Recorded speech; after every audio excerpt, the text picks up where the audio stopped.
Shalom. Shalom alaikum beshem hamasyah, salam sejahtera dalam Kristus. Sebelum saya menyampaikan firman Tuhan, ada sekitar 25 menit pemutaran VCD tentang keaslian Alkitab. Supaya sebelum masuk dalam season ini, saudara-saudara bisa membayangkan betapa rumitnya terjemahan Alkitab. Nah, oleh karena itu kita saksikan dulu, nanti saya akan presentasikan tentang bukti-bukti keaslian Alkitab dan bagaimana kita menjawab keraguan-raguan saudara-saudara yang belum percaya tentang terjemahan Alkitab itu. Kita sekarang berada di Wadi Qumran, Lembah Qumran. Tempat yang kita saksikan sekarang adalah gua-gua di mana pernah ditemukan naskah-naskah Laut Mati. Pada tahun 1947, ada seorang gembala Badui, gembala Bedouin, namanya adalah Muhammad Adib. Pada suatu saat dia lagi iseng-iseng untuk melempar batu tatkala dia menggembalakan ternaknya, tiba-tiba mendengar suara bunyi pecahan. Lalu dia lari ke arah bunyi pecahan itu, ternyata itu adalah suara tempayan yang pecah terkena lemparan batunya. Setelah dilihat oleh Muhammad Adib, ternyata itu adalah naskah-naskah gulungan yang tentu karena dia buta huruf, dia tidak mengetahui apa isinya, kemudian entah bagaimana ceritanya, akhirnya naskah-naskah itu tiba kepada seorang tukang loak di Yerusalem, namanya Kandu. Dan tukang loak ini adalah anggota dari gereja Ortodoks Syria, satu gereja yang masih melestarikan bahasa Aramaik sebagai bahasa yang dipakai oleh Yesus Kristus dalam percakapan sehari-hari. Kemudian naskah-naskah ini yang jumlahnya yaitu 7 naskah gulungan yang terdiri dari 2 naskah Nabi Yesaya, ternyata isinya adalah yaitu Sefer Yesayahu yang satu dan satunya juga Sefer Yesayahu, Sefer Yesayahu 2. Jadi 2 naskah dari Nabi Yesaya.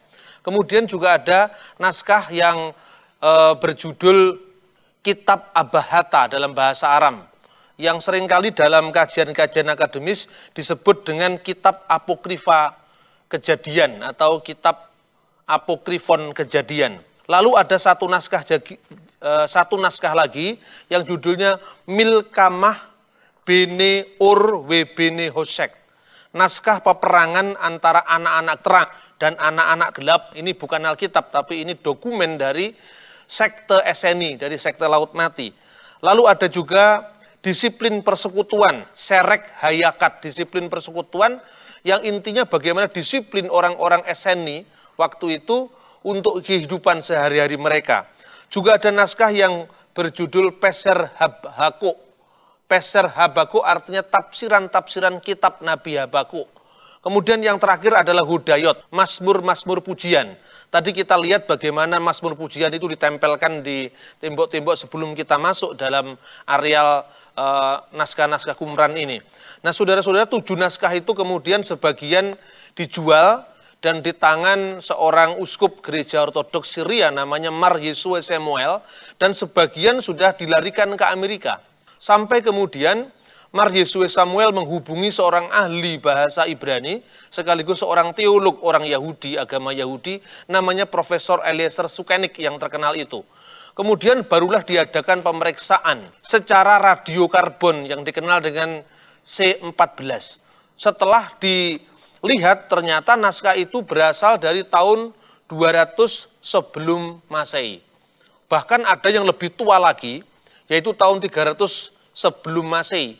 Ketika orang-orang SNI itu sebetulnya adalah orang-orang Yahudi yang tidak puas karena pemilihan imam besar yang serba korup, dan kemudian mereka memisahkan diri dari Bait Allah di Yerusalem, dan mereka kemudian mendirikan komunitas persekutuan sendiri di tempat ini. Dan sebelum mereka masuk ke tempat ini, mereka sudah membawa naskah-naskah kitab suci mereka. Kemudian sejak saat itu dunia gempar, bahkan ada seorang profesor yang menulis di sebuah surat kabar saat itu yang menyebut bahwa penemuan Laut Mati yang dikenal dengan The Dead Sea Scroll adalah mujizat terbesar dari abad 20. Sejak saat itu kemudian para ahli sibuk untuk mengadakan penggalian-penggalian dan akhirnya daerah ini ditutup untuk kaum Badui supaya naskah-naskahnya tidak hilang.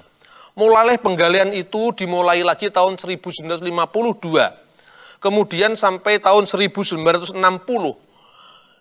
Dan akhirnya tidak hanya satu gua yang ditemukan di sini, di mana ditemukan 7 naskah tadi, tapi masih ada 11 gua. 11 gua itu selain Gua Qumran atau Wadi Qumran, masih dikenal lagi namanya Wadi Murabaat, yang nanti bersambung dengan Benteng Masada. Nah, dari 11 gua itu ternyata ditemukan naskah yang jumlahnya 584 naskah lagi. Dan 127 dari naskah itu tadi adalah Alkitab. Seluruh Alkitab, Taurat, Nabi-Nabi, dan tulisan-tulisan suci atau Nevim dalam bahasa Ibrani, Torah, Nevim, Ketuvim, semua ditemukan kecuali kitab Ester. Para ahli berspekulasi, kenapa kitab Ester tidak ditemukan, rusak atau karena keyakinan tertentu dari Laut Mati, itu belum ada kesepakatan. Nah, inilah sejarah awal penemuan naskah-naskah Laut Mati. Nah, saudara-saudara, apa pentingnya naskah-naskah Laut Mati ini bagi iman? Artinya bukan hanya iman Kristen, tapi juga iman orang Yahudi. Sebab kekristenan dan agama Yahudi, sekalipun 2000 tahun mereka berpisah, Alkitabnya masih sama. Jadi tidak mungkin orang Kristen memalsukan kitab. Sebab kitabnya tidak hanya dijaga orang Kristen, orang Yahudi membaca kitab sama, orang Samaritan, orang Samaria membaca kitab yang sama. Satu dari antara pentingnya naskah Qumran ini adalah pemeliharaan wahyu ilahi. Ternyata selama 2000 tahun penyalinan Alkitab tidak ada perubahan. Sebelum kita memiliki naskah-naskah Qumran ini, kita sudah memiliki naskah yang tertua dari seluruh naskah Alkitab, yaitu naskah Masoretik. Naskah Masoretik itu yang menjadi dasar penerjemahan Perjanjian Lama, itu ada 3 macam, yaitu naskah Genisa, yang bisa kita lihat di Sinagoga Kairo, Sinagoga Ben Ezra di Kairo Lama, lalu naskah Aleppo yang ditemukan di Syria, dan naskah Leningrad yang ditemukan di Rusia. Dasar dari terjemahan kitab suci seluruh dunia sebelum ditemukannya naskah Laut Mati itu dari Masoretik, dari Septuaginta, dan dari naskah-naskah kuno yang lain. Termasuk King James Version, Alkitab kita dalam bahasa Inggris, itu diterjemahkan dari Masoretik. Setelah ditemukan naskah Laut Mati, karena naskah-naskah Masoret itu paling tua usianya dari akhir abad 9 dan awal abad 10. Setelah ditemukan naskah The Dead Sea Scroll ini, kita memiliki naskah yang 1200 atau 1150 tahun lebih tua dari naskah-naskah Masoretik. Nah, bagaimana perbandingan antara kedua naskah? Kita bisa menyaksikan di Museum Israel, di Shrine of the Scriptures, di mana di sana antara lain kitab Nabi Yesaya yang dalam bentuk gunungan itu lebarnya 31 cm dan panjangnya 731 cm tadi kita sudah melihat. Ternyata setelah dibandingkan dengan naskah Masoretik, tidak sampai ada 15 atau 20 huruf yang terhapus atau satu kata yang berbeda antara kedua naskah yang berjarak 1000 tahun lebih itu. Kita tidak hanya berteori atau mendengar penjelasan dari para guide misalnya, kita bisa meneliti langsung karena pemerintah Israel dengan izin tertentu dia bisa terbuka untuk memberikan izin bagi para peneliti, termasuk rekan-rekan kita dari Dominikan itu meneliti naskah-naskah ini. Nah, saya akan memberikan beberapa contoh. Sebelum kitab suci kita diterjemahkan, Tuhan telah menyiapkan orang-orang yang disebut para penyalin Alkitab, dan mereka ini adalah orang-orang Yahudi. Mereka disebut kaum Soferim. Ini disebutkan dalam kitab Talmud Yahudi, yaitu Kidusim 30a. Kata Soferim itu berasal dari kata sefer yang artinya menghitung. Jadi huruf pun itu dijumlah oleh para ahli. Dan kata menghitung itu munculnya dari kitab Sefer Beresit atau Kejadian pasal 15 ayat 15. Nah, Kristus atau Isa Al-Masih mengakui reputasi orang-orang Farisi dalam menjaga kemurnian Alkitab. Yang dikritik Kristus bukan orang Farisi memalsu kitab, tapi orang Farisi tidak bisa melaksanakan isi kitab. Karena itu kemudian disindir dalam kitab Talmud bahwa mereka ini adalah hamor nose separim. Hamor seperti himar bahasa Arabnya. Himar itu keledai. Nose memikul sefarim, kitab-kitab tebal. Jadi mereka hanya memikul kitab tapi mereka tidak bisa melaksanakannya. Nah, kalau orang-orang Soferim ini diakui keseksamaannya dalam memelihara kitab-kitab suci, kemudian sejak abad-abad berikutnya digantikan oleh kaum Masora yang naskahnya kita terima sampai saat ini. Ketika orang-orang Masora misalnya menjumpai ada perbedaan, misalnya dalam Yeremia pasal 31 ayat 40, itu ada ungkapan yang berbunyi, Wekal Hasharemot at Nahal Kidron. Orang-orang yang disebut para ahli kitab tadi meragukan kata Hasharimot, karena kata itu tidak dijumpai dalam bahasa Ibrani.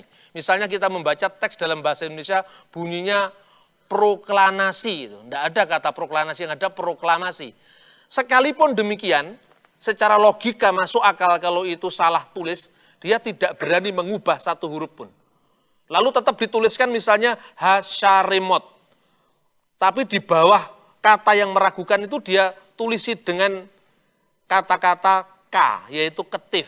Tertulis seperti itu. Kemudian pada catatan pinggir, dia tambahkan huruf khere, yang artinya bacaan yang diusulkan bukan Hasharimot, tapi Hasademot. Ternyata setelah ditemukan naskah-naskah Laut Mati ini, bacaan para Masora itu benar.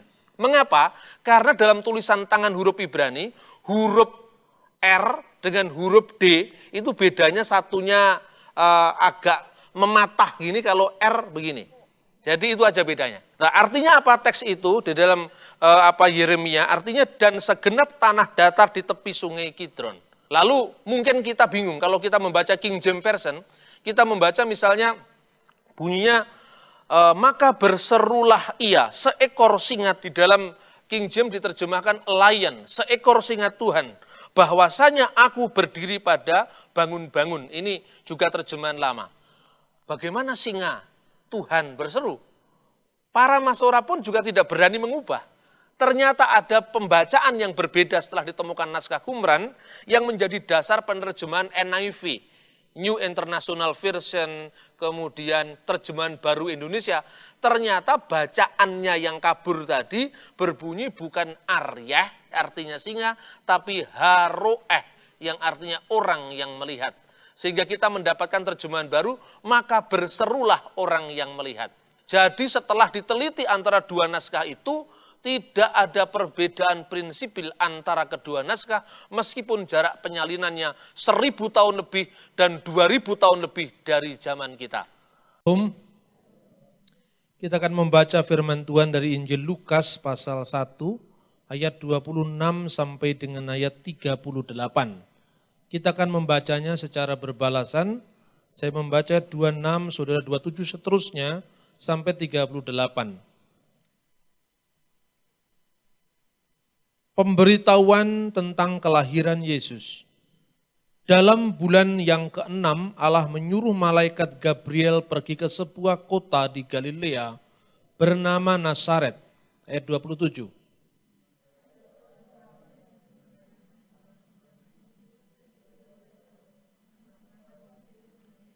Ketika malaikat itu masuk ke rumah Maria, ia berkata, "Salam hai engkau yang dikaruniai, Tuhan menyertai engkau."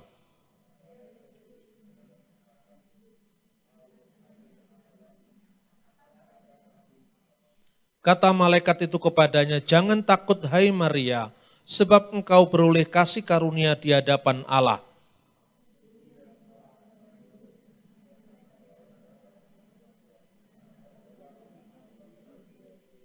Ia akan menjadi besar dan akan disebut anak Allah yang maha tinggi, dan Tuhan Allah akan mengaruniakan kepadanya takhta Daud, bapa leluhurnya.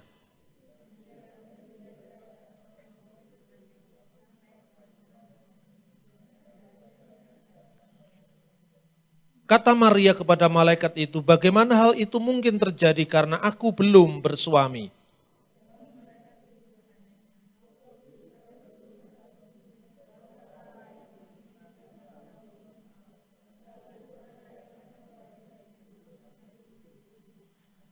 Dan sesungguhnya Elisabet sanakmu itu itu pun sedang mengandung seorang anak laki-laki pada hari tuanya, dan inilah bulan yang ke-6 bagi dia yang disebut mandul itu. Kata Maria, sesungguhnya aku ini hamba Tuhan, jadilah kepadaku menurut perkataanmu itu. Lalu malaikat itu meninggalkan dia. Mari kita berdoa. Bapa di surga, berikan kami pencerahan makna lewat Roh Kudus-Mu, agar firman ini dapat kami mengerti dalam keterbatasan akal pikiran kami, dan dalam keterbatasan hidup kami, untuk menjadi saksi-saksi firman Tuhan. Di dalam nama Yesus, haleluya, amin. Saudara-saudara, kalau menyaksikan tayangan tadi, sebetulnya itu tayangan dari sebuah program televisi yang pernah kira-kira 1,5 tahun lalu, tetapi nggak tahu bagaimana ceritanya itu kemudian tidak diteruskan lagi. Padahal itu justru tayangan itu yang kebanyakan mengakses, artinya menunggu-nunggu itu saudara-saudara muslim kita. Tetapi mungkin di kalangan Kristiani agak kurang punya pangsa pasar, karena orang Kristen lebih suka yang populer-populer. Padahal artinya yang begini ini justru menjadi tantangan kita sekarang. Kenapa kita bicara tentang The Dead Sea Scroll? Ya? Kita ini punya naskah Alkitab yang usianya seperti tadi kita lihat 2000 tahun lebih dari zaman kita. Beberapa tahun lalu di Jakarta itu ada pameran Al-Quran yang ditulis pada zaman Hamzah Fansuri, kira-kira abad ke-17 akhir, awal abad 18. Belum ada 400 tahun, Indonesia waktu itu heboh, sampai diresmikan oleh seorang pejabat negara, pameran itu. Baru 400 tahun heboh. Tapi kita orang Kristen itu punya Alkitab yang usianya, tulisan tangan yang masih ada sekarang, 2150 tahun. Kita tidak pernah heboh. Karena ada dua kemungkinan. Karena semua orang Kristen rendah hati. Jadi tidak pernah menonjolkan diri. Yang kedua, karena kita memang tidak tahu kelebihan kita. Kira-kira kemungkinan pertama atau yang kedua kira-kira yang paling masuk akal? Oh, yang kedua. Kalau itu sangat memprihatinkan. Padahal di tengah-tengah Injil diberitakan, itu yang menjadi kendala adalah Alkitab. Karena Alkitab ini dianggap tidak asli. Kalau beritanya dianggap tidak asli, bagaimana mungkin isinya? Orang Muslim kalau membaca kitab suci, yang penting asli, walaupun tidak mengerti. Mengerti itu nomor 2. Orang Kristen kebalikannya. Yang penting ngerti, walaupun tidak tahu yang asli. Padahal dua-duanya harus dikombinasikan. Kalau kita pergi ke Israel, berapa kali kita pergi ke Israel, museum Alkitab nggak pernah dikunjungi. Padahal itu justru merupakan dasar iman Kristen yang tidak dimiliki oleh agama apapun di muka bumi. Karena kita memiliki Alkitab dengan jarak usia yang begitu lama, 2000 tahun lebih, dan tidak ada pemalsuan di dalamnya. Saya mendapat tamu dari Pondok Pesantren Al-Zaitun tahun lalu menjelang saya berangkat ke Israel. Keempat ustadz ini diutus oleh Panji Gumilang yang menjadi foundernya Pondok Pesantren Al-Zaitun yang santrinya itu puluhan ribu orang itu di Jawa Barat. Ketika saya tunjukkan mikrofilm dari naskah ini yang saya cetak ulang, jadi yang di Israel ini sudah ada di rumah saya dalam bentuk miniaturnya.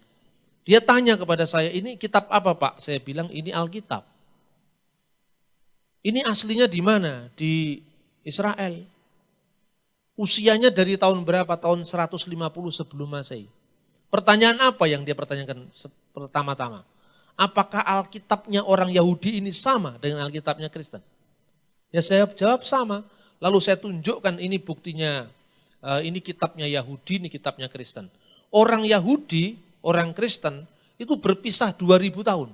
Tahun 90 atau tahun 89 Masehi, orang Kristen terpisah dari Yudaisme. Sampai hari ini tidak ada hubungan. Tapi Alkitabnya sama. Kalau Anda, Bapak pergi ke Israel, beli Alkitab yang namanya Tanah, Torah, Nevim, Beketuvim, yaitu perjanjian lama. Tidak perlu bertanya, saya mau beli perjanjian lama edisi Kristen yang diterbitkan oleh United Bible Societies in Israel. Tidak perlu. Karena Anda beli Alkitab Yahudi, terbitan Yahudi, itu sama dengan Alkitab kita.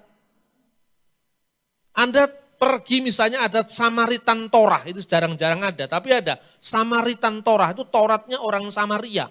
yang berpisah dari orang Yahudi 600 tahun sebelum Masehi. Sama juga. Lalu kalau yang dipalsukan itu yang palsu siapa? Kapan dipalsukan? Ayat mana yang dipalsukan? Ini tidak pernah justru menjadi agenda jawaban kita di Indonesia.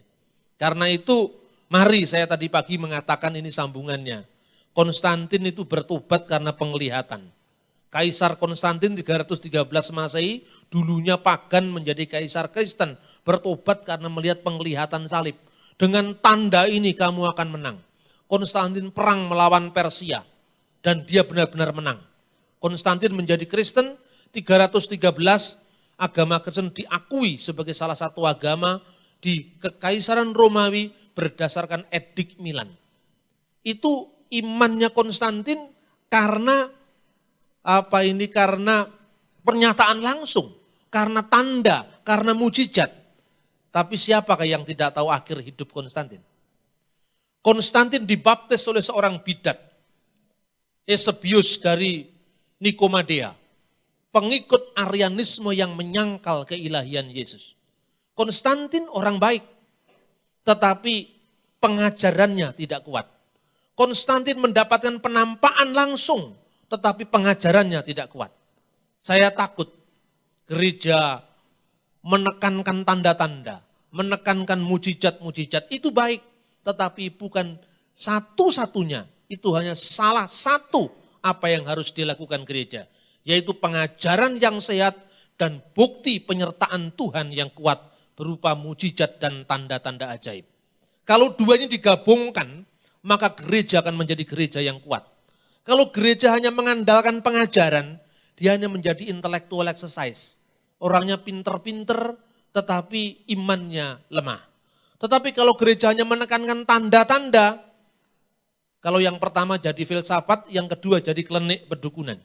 Karena imannya tidak bisa dibuktikan secara ilmu pengetahuan. Mari kita menuju kepada gereja yang sehat, yang pengajarannya luar biasa, tetapi kuasa Tuhan bekerja juga luar biasa. Amin saudara-saudara. Nah setelah kita melihat keaslian Alkitab, kita akan melihat bagaimana ketuhanan Yesus. Saya melihat beberapa buku di Indonesia saudara-saudara. The Dead Sea Scroll ini kan jelas-jelas merupakan suatu bukti kebenaran iman Kristen. Mana ada orang Kristen yang menulis tentang kebenaran iman Kristen berdasarkan The Dead Sea Scroll? Kebanyakan buku Kristen itu buku cara berdoa, doa Yabes, dan macam-macam. Tapi yang mengandung ilmu mana? Padahal justru di kalangan Muslim sudah ada 5 buku yang bicara tentang The Dead Sea Scroll. Nah 5 buku ini tentu saja isinya memutarbalikkan iman Kristen. Salah satu buku itu ditulis oleh Saleh An-Nahdi. Judulnya Tantangan dari Lembah Qumran. Tantangan apa? Maka saya tanggapi dengan siaran ini. The Dead Sea Scroll tantangan atau dukungan terhadap iman Kristen. Yang terjadi justru dukungan. Yang kedua bukunya Irene Handono. Dia mengatakan di sini tidak ada Tritunggal. Di sini tidak ada ketuhanan Yesus. Jadi ketuhanan Yesus itu baru diciptakan abad ke-4 Masehi oleh Kaisar Konstantin. Ngawur bin ngawur. Tetapi kita tidak pernah menjawab, ya salahnya yang kita karena kita tidak pernah memberikan jawaban. Kita tidak pernah peduli. Padahal iman itu timbul dari berita. Lah kalau beritanya dikaburkan orang, iman bagaimana yang timbul? Nah, lalu kenapa dasarnya kok iman Kristen tidak didukung oleh Dead Sea Scroll? Ya jelas saja namanya Dead Sea Scroll itu kan munculnya sebelum zaman Yesus. Ya jelas tidak ada Tritunggal langsung dong. Karena itu kan abad pertama sebelum Masehi. Tetapi saudara-saudara sekalipun Yesus belum datang, tetapi fitnah para teolog Eropa yang justru orang Kristen tapi meragukan iman Kristennya sendiri, itu disangkal oleh penemuan The Dead Sea Scroll. Salah satunya, ada yang menuduh bahwa ketuhanan Yesus dan kelahiran Yesus yang ajaib itu bukan ajaran Kristen. Itu ajaran pagan yang diambil alih oleh gereja.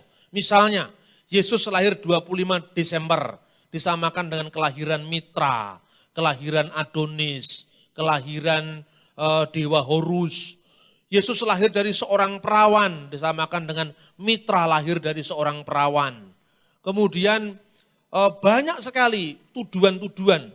Tadi pagi saya menyebut hari lahir Dewa Matahari, Sol Invictus, seolah-olah disamakan dengan hari Minggu. Padahal yang aslinya orang Kristen tidak berakar pada original text of the Bible. Mana ada kata hari Minggu di Alkitab, kata hari Sunday di Alkitab. Sun itu matahari, day itu hari Dewa Matahari enggak ada di Alkitab. Alkitab bahasa aslinya Yunani maupun Ibrani, hari itu hari pertama, hari kedua, hari ketiga. Hari pertama Yom Echad, bahasa Ibrani menjadi bahasa Arab Yaumul Ahad. Ditambahi akad legi, akad pon, akad kliwon sama orang Jawa. Yaumus Sheni, Yom Sheni, hari kedua, Sheni itu kedua. Yaumul Isnin, bahasa Arabnya, di Indonesia kan hari Senin. Yom Selisi, bahasa Ibrani menjadi bahasa Arab. Yaum Talata menjadi bahasa Indonesia hari Selasa. Yom Revi, bahasa Ibrani. Yaumul Arba, bahasa Arab hari Rabu. Yom Khemisi itu hanya hitung-hitungan 1, 2, 3, 4, sampai 7.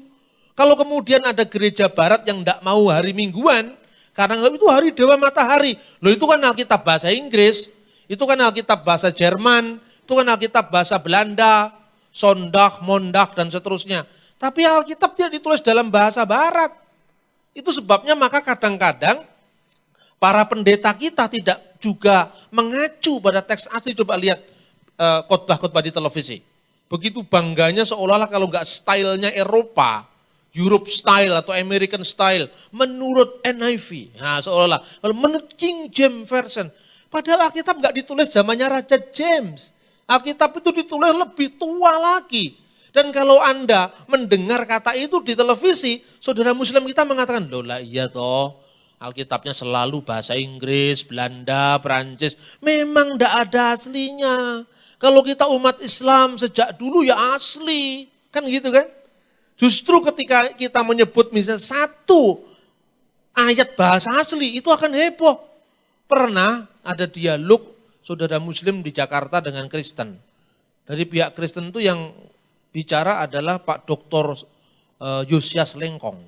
Pak Lengkong itu ditantang begini, Bapak, umat Islam banyak yang hafal kitab suci. Kalau hari ini saya kasih tantangan, ada orang Kristen, gak usah satu kitab, hafal satu pasal saja dalam bahasa aslinya, saya jadi Kristen. Terus saya mau daftar, karena saya hafal kalau hanya satu pasal, 4 pasal, 5 pasal hafal dalam bahasa asli. Kalau dalam bahasa Inggris nanti Anda sudah terlanjur hafal King James, Alkitabnya diganti New King James Version. Anda sudah hafal terlanjur Alkitab bahasa Indonesia yang lama, begitu Anda hafal diganti terjemahan baru. Tapi kalau Anda hafal terjemahan asli dalam, bukan terjemahan, aslinya Alkitab misalnya. Bersit bara Elohimet hasamayim ve'et sa'aret v'ha'aret hayyetah tohu wabohu wahausek alfinitihom virruah Elohim merakefet alfinihamayim Yomer Elohim Yehiur wa Yehiur. Anda akan apa? Tidak mungkin Anda mati nanti dunia itu kiamat, tetap Alkitabnya kan bunyi seperti itu. Amin saudara-saudara. Jadi Alkitab memang asli, tidak ada yang dipalsukan. Pemalsuan itu bukan pemalsuan. Kadang-kadang terjemahannya berbeda. Terjemahan berbeda itu bukan pemalsuan. Karena apa? Bahasa sasarannya yang beda. Zaman dulu misalnya kita nyanyi, Allah kita heran dan besar. Coba, bahasa Indonesia sekarang heran artinya apa? Heran itu pelunga-pelungu. What is the meaning of pelunga-pelungu? Gak ngerti-ngerti heran saya. Padahal heran kira-kira tahun 70-an, tahun 60-an. Artinya sekarang dahsyat artinya. Kan begitu. Berikanlah tumpangan saudaramu dengan percuma. Itu Alkitab kita tahun 58, 57. Lah kalau sekarang percuma ditolong kan gitu. Percuma tahun itu artinya cuma-cuma. Kalau Abdullah Wasi'an, Ahmad Didat, banyak buku-buku polemik, ada dokumen pemalsuan Alkitab. Mendasarkan atas terjemahan yang tidak akan ketemu. Saya bilang, Quran kalau kita baca terjemahannya, bahasa Inggris, bahasa Indonesia, bahasa Jawa. Ya beda-beda juga. Misalnya, Bismillahirrahmanirrahim, bahasa Arabnya. Di seluruh dunia sama itu. Tapi kalau terjemahan bahasa Inggris apa Piktal, apa Muhammad Asad, apa terjemahannya The Glorious Quran Yusuf Ali, in the name of God, most gracious, most merciful, in the name of Allah, most compassionate, most merciful. Demi nama Allah Maha Pengasih dan Maha Penyayang, dengan menyebut asma Allah yang Maha Pengasih lagi Maha Penyayang. Ing asmane Gusti Allah kang Maha Murah lan Maha Asih. Ing asmane Gusti Allah kang Maha Murah ing dina iki lan Maha Asih ing dina mangke. Mana mangke dan iki? Gak ada. Itu kan terjemahan yang menafsirkan. Satunya terjemahan harafiah. Terjemahan yang berbeda-beda tapi aslinya Bismillahirrahmanirrahim. Apa bedanya saya bilang? Soal beda misalnya tadi lion atau orang yang melihat, singa atau orang yang melihat. Juga dalam Al-Quran ada diterjemahkan anak sungai atau anak yang di dalam kandungan. Itu juga pernah terjadi. Jadi kalau kita lihat pada terjemahan ya memang begitu. Kemudian Maria melahirkan dari Yesus sebagai seorang perawan. Loh, lalu diartikan dengan Mitra juga dilahirkan dari seorang perawan. Mitra itu dewa Persia kuno, ya ini namanya Mitraisme. Jadi agama Mitraisme itu agama Mitra kuno. Itu lahir di daerah Iran sekarang ini. Nah, menurut legenda Iran zaman dulu, Mitra itu dilahirkan oleh ibunya yang perawan, tetapi lain dengan ceritanya Maria. Di mana lainnya sekarang? Maria lahir tanpa sentuhan seorang laki-laki. Tidak ada proses biologis, tidak ada hubungan seksual di dalamnya. Tetapi ibunya Mitra melahirkan ketika dia berenang. Dan kemudian ada spermanya dewa jatuh, dewa Sarasustra jatuh. Nah kemudian ketika benihnya dewa itu jatuh, masuk ke dalam rahimnya jadilah Mitra. Ini versi, salah satu versi. Versi yang lain, Mitra lahir dari bongkahan batu cadas. Enggak ada keseragaman. Kemudian disamakan, ternyata malaikat-malaikat yang mengelilingi Yesus itu persis sama dengan lahirnya Krishna. Krishna juga lahir dari seorang perawan. Ngarang. Krishna tidak lahir dari seorang perawan. Krishna itu bapaknya namanya Basudewa. Itu di wayang ada itu. Nah, kita tidak bisa meneliti kekristenan berdasarkan data-data yang sumir. Apalagi kalau nulis tidak ada literaturnya, nggak bisa cek and recheck. Ini bentuk fitnah terhadap iman Kristen. Iman Kristen jelas. Anda lihat itu naskah-naskah Alkitab. Kalau tadi nggak disetel karena Anda tidak tahu kalau saya ngomong masoretik itu apa, Qumran apa. Tapi begitu Anda lihat bentuknya kayak begitu kan jelas kan. Nah, mana ada tradisi semacam ini? Tradisi yang begitu jelas, komplit, ilmiah, lengkap, mana ada sekarang? Kalau katanya kelahiran Yesus itu nyontoh kelahiran Krishna, sekarang pertanyaannya, apa ada dokumen-dokumen tentang Krishna, tentang Mitra yang ribuan jumlahnya seperti Alkitab? Perjanjian baru saja kita memiliki 5.000 manuskrip yang sampai hari ini masih disimpan di beberapa perpustakaan di Yerusalem dan di Eropa. Tetapi kalau Anda lihat cerita Ramayana, misalnya cerita Ramayana itu dokumen lengkapnya di mana? Paling awal, tahun 120 atau 150 Masehi. Srimad Walmiki Ramayana. Begitu Anda pergi ke Kamboja, Ramayana lain dengan Ramayana India. Anda pergi ke Sri Lanka, ramanya hitam. Kalau Anda pergi ke India Utara, ramanya putih. Kalau Anda pergi ke Indonesia juga lain Sendratari Ramayana. Coba bayangkan, cerita tentang Rama tidak mengenal original teks. Alkitab semua ada original teksnya, original manuskrip ada. Maka ketika orang menghayati kisah Rama, tergantung orang apa dia. Dia tidak sedang bercerita tentang sejarah, tentang fakta sejarah. Dia sedang berkisah tentang dongeng 1001 malam. Contohnya, bagi orang India, Rama dan Sita itu simbol keabadian cinta. Itu universal. Tapi Anda menghayati sebagai orang India, Ragupati Rajanara Jaram Patita Pawanasi Taram. Itu pujian pada Sita Ram, Ram Sita, Sita Rama, Sita Ram, Sita Rama, Sita Ram Jaya Sita Ram. Itu India. Tapi coba Anda pergi ke Malaysia, lain lagunya. Rawana Raja di Laut, lain kan? Lo ketemu pirang perkara kok Rawana jadi raja di laut. Dari mana sumbernya? Di Jawa lain lagi. Anoman lumpat sampun. Coba pernah orang Jawa, itu cerita Anoman diduta oleh Rama. Manuskripnya dari mana? Enggak ada, tanya begitu. Tapi kalau Anda Alkitab jelas manuskripnya, Yesus lahir dari seorang perawan, itu 5.000 jumlah naskahnya. Dan naskah yang paling dekat dengan peristiwa hanya berjarak 30 tahun.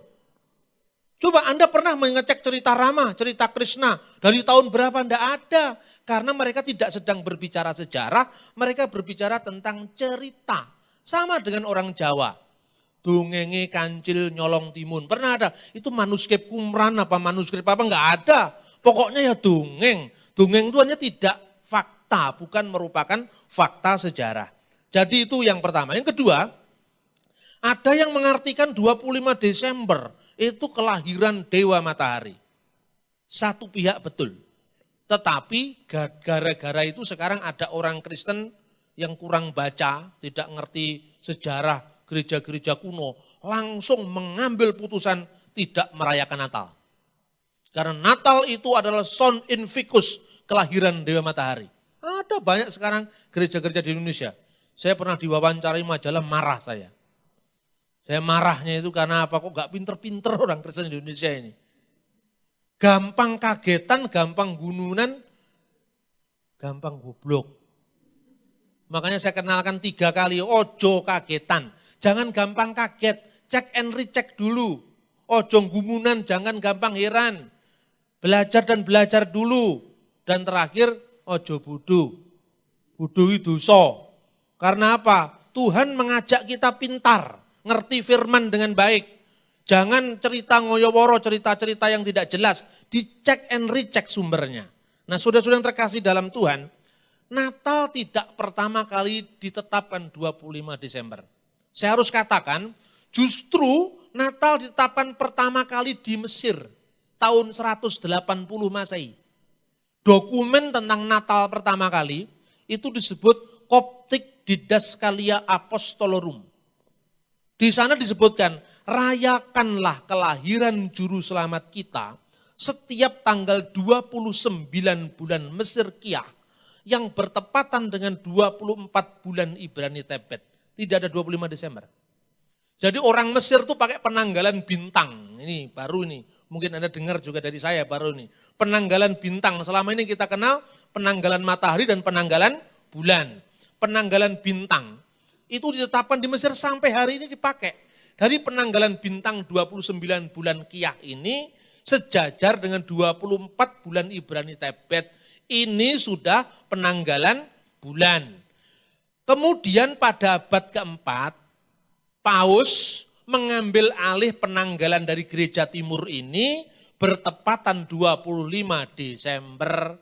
Jadi penanggalan 25 Desember itu penyesuaian dari penanggalan aslinya di Mesir. Terus kemudian gereja Ortodok Yunani menyesuaikan 7 Januari. Itu sebabnya kalau saudara-saudara pergi ke Yerusalem, ke Bethlehem, ada yang Natal 7 Januari, ada yang Natal 25 Desember. Lu tanggal aja kok dipersoalkan.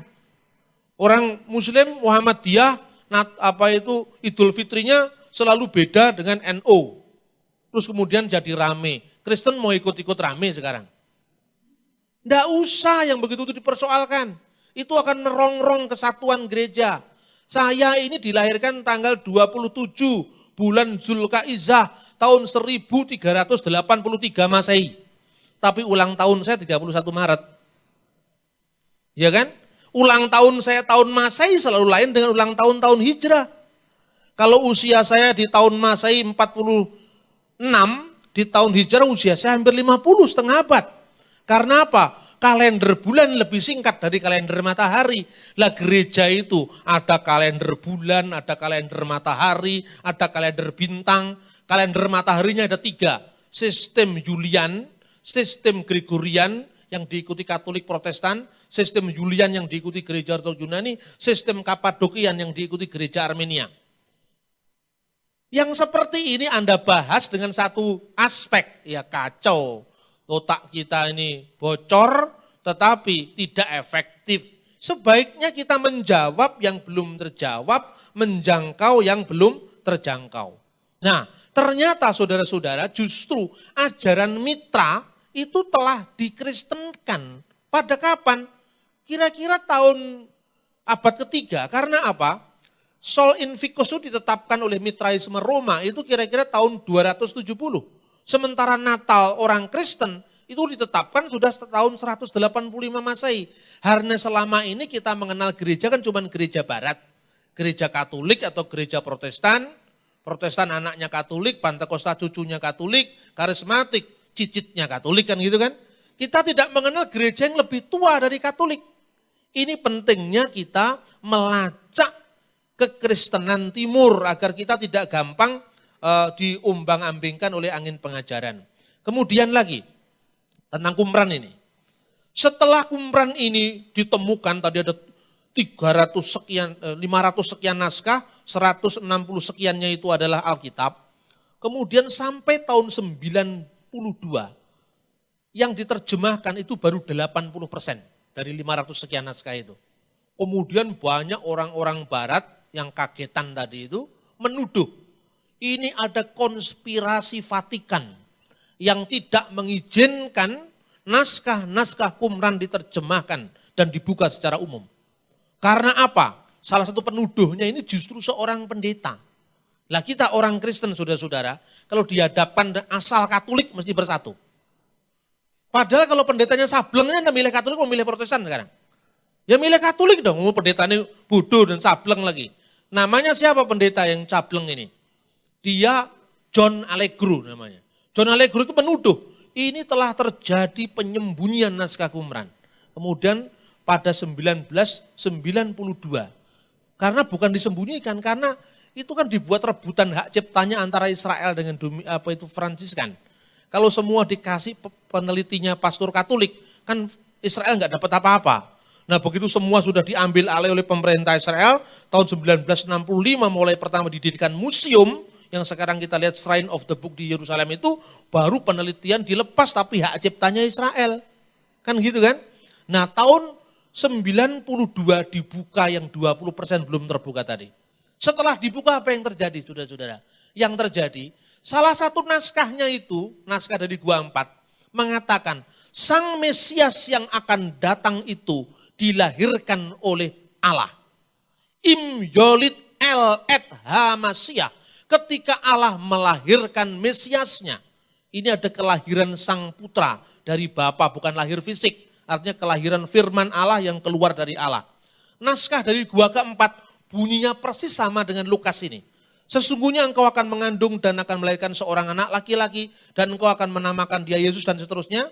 Tapi yang sama ayat 32, ia akan menjadi besar dan akan disebut anak Allah yang maha tinggi dan Tuhan Allah akan mengaruniakan kepadanya takhta Daud dan luhurnya, kerajaannya tidak berkesudahan. Ini persis gambaran tentang Mesias yang akan datang dari naskah Gua keempat.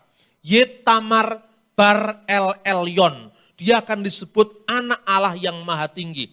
Berarti gambaran tentang Yesus anak Allah, tentang Yesus Tuhan, tentang Yesus Mesias itu bukan dari paganisme Yunani. Seperti dituduhkan oleh orang-orang itu, tetapi benar-benar berakar pada Yudaisme, pada Alkitab, pada budaya Ibrani. Kemudian setelah terjadi penemuan ini apa? Si John Allegro tetap tidak mau terima. Dan dia mengatakan bahkan Gesa Vermes, rekannya dia, bicara di sebuah jaringan televisi di London, dia mengatakan, saudara-saudara, saya berdiri di tengah-tengah runtuhan Qumran. Dan saya mau buktikan kepada Anda katanya, bahwa Yesus itu adalah orang baik Yahudi. Tetapi dia bukan Tuhan seperti yang Anda percaya. Padahal itu setelah ditemukannya naskah yang membuktikan bahwa the divine birth of Messiah, kelahiran ilahi Sang Mesias yang membuktikan bahwa dia adalah Tuhan, itu sudah ditemukan. Lain lagi dengan John Allegro. Setelah ditemukan naskah 20% yang dituduh dipalsukan tadi, si John ini otaknya miring. Dia menulis buku yang judul buku itu adalah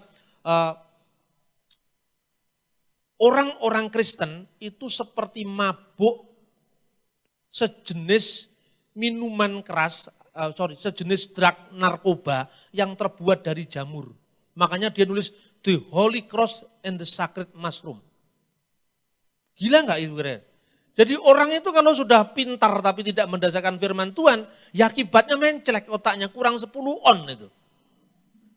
Dia mengundurkan diri jadi seorang researcher Qumran, peneliti Qumran, dan kemudian dia tetap dengan ajarannya. Katanya bahwa orang Kristen mabuk sejenis drug, narkoba, karena yang dibuat dari itu, dari jamur. Coba bayangkan. Terus nama Petrus diarti-artikan lain, padahal dia ahli dalam bahasa itu. Ini yang terjadi. Maka tulisan-tulisan kelompoknya Abah Sueb itu, tentang ada Dead Scroll, tantangan laut dari laut mati, nafiri maut dari lembah Qumran, itu semua didasarkan atas data-data sebelum penemuan terakhir. Nah, saya justru menginginkan kita semua, mari kita belajar sejarah, bukan Anda harus pintar seperti seorang profesor, tidak. Tapi paling tidak dengan pengetahuan kita yang dasariah tadi, kita tidak mudah diombang-ambingkan oleh ajaran-ajaran yang salah. Terakhir, orang Yahudi memiliki legenda yang dinamakan legenda Telodot Yesu. Telodot Yesu itu artinya silsilah Yesus. Orang Yahudi itu mengatakan Yesus itu bapaknya sebetulnya seorang perwira Romawi yang memperkosa Maria.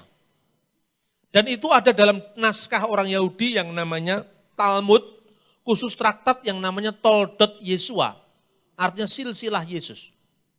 Nah, anehnya, ini anehnya lagi, makanya sekarang ini banyak yang kurang 2 on, kurang 3 on, kurang 10 on itu banyak. Pendeta lagi ini. Jadi pendeta ini namanya James Tabor. Anda tidak usah ini pergi ke Gramedia, cari bukunya Dinasti Yesus. The Jesus Dynasty, James Tabor. James Tabor itu mengatakan begini, menurut penemuan sebuah inskripsi di Jerman, ada seorang perwira Romawi yang pernah bertugas di Sidon, kira-kira abad pertama, dari divisi pemanah, namanya adalah Pandera. Pandera ini kemungkinan adalah bapak Yesus, aslinya yang pernah memperkosa ibunya Maryam. Lalu dikait-kaitkan dengan Alkitab. Dikaitkan dengan Alkitab ada dalam Injil Markus dikatakan bahwa Yesus secara sembunyi-sembunyi pergi ke Sidon.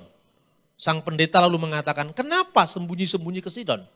Karena Yesus tidak mau diketahui oleh murid-muridnya, dia sedang ketemu bapak kandungnya. Perwira Romawi itu. Coba bayangkan. Ini pendeta, saudara-saudara. Untung di Indonesia tidak ada pendeta sableng kayak begini. Oleh karena itu menurut saya, jangan terlalu ngekor ke orang barat. Saya percaya ini saatnya Asia menjadi center of evangelization. Ini saatnya harus kita imani, kita doakan pusat dari evangelisasi bukan lagi di Londo dingdong orang Eropa bule itu, tapi di Asia.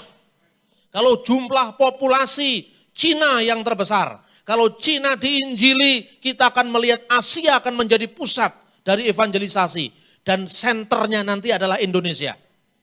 Karena apa? Buktinya Barat semakin menceng. Barat semakin tidak karu-karuan. Suam-suam kuku. Tidak lagi berakar pada firman Tuhan yang benar. Saya tidak membenci Barat. Tapi sirkulasi, itu zaman, itu selalu berputar. Kalau dulu Injil berpusat di Timur Tengah, kemudian 1000 tahun kemudian di Barat, bukan mustahil, tidak ada yang mustahil bagi Tuhan. Ini sudah gilirannya Asia menjadi pusat. Anda lihat, pernah Amerika 10-15 tahun lalu membayangkan akan punya utang ke Cina? Tidak pernah. Artinya apa? Klaim kehebatan Barat di bidang ekonomi pun patah oleh Cina sekarang.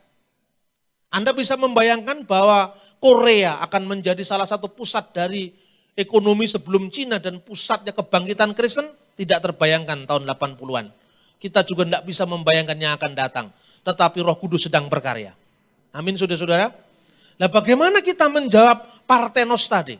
Kalau orang lain mengatakan, itulah sudah mimpi siang bolong itu jangan dengar orang gila itu. Tapi saya katakan orang gila itu kan ada sebabnya. Nah kegilaannya itu dilacak. Saya sudah melacak orang-orang gila seperti ini berdasarkan manuskrip historis. Saya selidiki Toledot Yesu. Toledot Yesu itu baru dikompilasi abad ke-5 Masehi.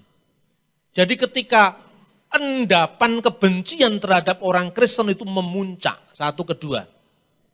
Kelakuan Yahudi suka mempleset-plesetkan nama-nama dalam Alkitab. Injil, itu bahasa aslinya evangelion atau euangelion, kabar yang baik. Sama orang Yahudi diplesetkan, awen gilayon, itu di kitab Talmud. Awen gilayon, dosa orang-orang pinggiran. Kenapa orang-orang pinggiran? Galilea, Zebulon, Naftali, Israel Utara itu orang-orang pinggir, pusatnya Yerusalem dan Tiberias. Petrus disebut orang pinggiran, kalau sekarang mungkin mirip bahasanya dengan orang-orang Tionghoa Totok itu. Kalau ngomong Indonesianya generasi ketiga yang lalu kan belum lancar. Petrus kira-kira seperti itu.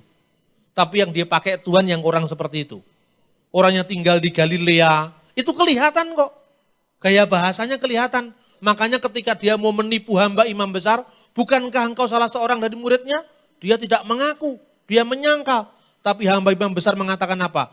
Itu tampak dari logat bahasamu. Ini bahasanya orang Galilea. Jadi jelas bisa dipahami dari Alkitab. Nah, orang Yahudi memplesetkan awen gilayon, dosa orang-orang pinggiran. Seperti orang Yahudi suka memplesetkan kata-kata Injil, awen gilayon, plesetan dari kabar baik, euangelion, maka Maria sang perawan dalam bahasa aslinya disebut Parthenos. Parthenos diplesetkan jadi Pantera, Panderos, Parthenos itu sebetulnya dari arti perawan. Justru sebenarnya ini meneguhkan bahwa fakta sejarah orang Yahudi mengakui meskipun tidak menerima, meskipun menolaknya, tetapi tidak bisa menyangkal fakta Yesus lahir dari seorang perawan. Secara ajaib oleh karena roh Tuhan yang menjadi sebab kelahiran Yesus. Yang ditutup dengan firman Tuhan, tidak ada yang mustahil bagi Tuhan. Nah saudara-saudara kiranya firman Tuhan ini paling tidak membuat kita semakin teguh dalam iman kita. Saya bersyukur bahwa kita bisa melihat bagaimana keaslian Alkitab ini akan dipertahankan karena memang faktanya Alkitab tidak pernah berubah dan firman Tuhan adalah ya dan amin. Berikan kemuliaan untuk Tuhan kita. Mari kita bersama-sama menyambut firman Tuhan ini dengan kita kidungkan lagu Ku Yakin Saat Kau Berfirman. Apa yang sudah kita pelajari dengan jelas membuktikan bahwa firman Tuhan adalah ya dan amin, firman Tuhan tidak berubah, firman Tuhan adalah tetap. Tidak ada yang mustahil bagimu Tuhan, itu iman kami. Bahkan kami sudah mendengar, melihat dengan jelas bahwa firman-Mu adalah ya dan amin. Sekalipun dunia membenci kami, sekalipun banyak informasi menyesatkan mencoba dengan konspirasi besar untuk menghantam iman kami. Tetapi kami Tuhan tahu selama ribuan tahun Alkitab sudah diporak-porandakan oleh mereka yang tidak percaya. Tetapi sampai hari ini Alkitab adalah Alkitab yang paling banyak dibaca. Buku yang paling banyak diterjemahkan dalam ratusan bahasa. Buku yang paling banyak dibaca oleh setiap umat manusia. Tuhan ajar kami agar setiap firman itu berdampak nyata dalam kehidupan kami. Pertama kami mempelajari firman-Mu, berakar pada firman-Mu. Ajar gerejamu tidak hanya mengandalkan kepada kuasa-kuasa yang bersifat fenomenal. Itu bagian daripada keagungan-Mu Bapa. Karena di dalam nama Yesus segala sakit, penyakit, problem hidup, apapun yang dialami di dalam nama Yesus ada kuasa, dalam nama Yesus disembuhkan, dalam nama Yesus ada solusi, dalam nama Yesus ada jalan keluar. Tetapi itu hanya bagian daripada kehidupan kami yang kompleks. Apabila tanda-tanda mujizat tanpa dibarengi dengan pengajaran yang sehat, kami belajar dari kehidupan ironis Konstantin Agung yang mendapatkan penglihatan itu, mendapatkan mujizat itu, tetapi akhirnya dibaptis oleh seorang bidat Arianisme. Tuhan ajar kami agar pengajaran yang kuat itu membentuk pemahaman paradigma iman kami di gereja Bapa.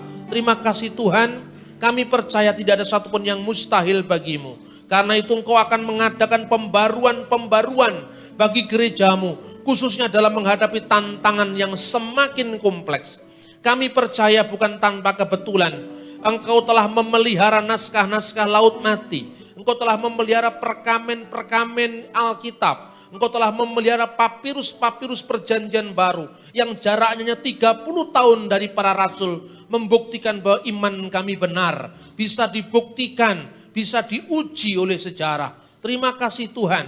Kami juga berdoa gerejamu di seluruh dunia agar semakin membanggakan Engkau, semakin membanggakan firman-Mu, semakin mengerti, dibentuk secara jujur oleh karena kuasa firman-Mu yang dahsyat. Terima kasih Tuhan, kami sudah berdoa, kami sudah mengucap syukur, kami sudah memuji Tuhan hanya di dalam nama Yesus Kristus, Tuhan dan Juru Selamat kami yang hidup. Haleluya, kita semua yang diberkati dengan firman Tuhan sama-sama kita ucapkan, amin.